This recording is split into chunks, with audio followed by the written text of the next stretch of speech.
Hi St Mark, St Philip's and Heath Park. It's amazing to be able to worship with you like this today.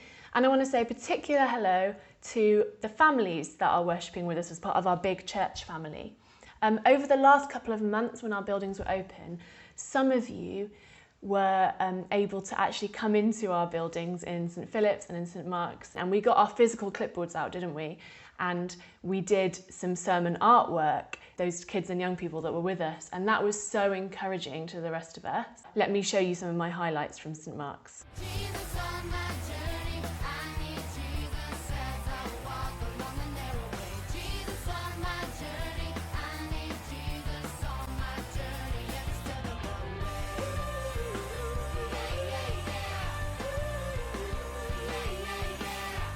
And of course this week we're sadly not able to open the doors to our buildings. But I suppose the silver lining is that we know that we are all here engaging with this one service together as a family. And as we do that, we don't want to lose the momentum on our artwork. It's so encouraging.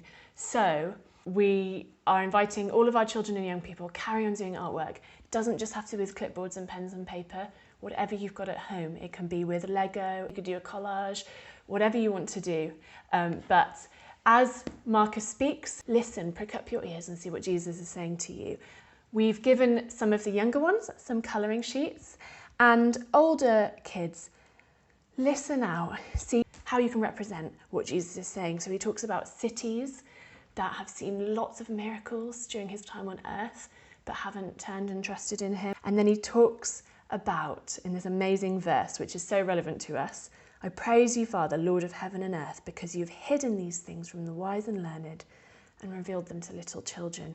He talks about the fact that all of our cleverness doesn't reveal God to us, because God reveals himself to who he wants to. And the Father, through Jesus, reveals himself to anyone who'll come to Jesus, just like a little child.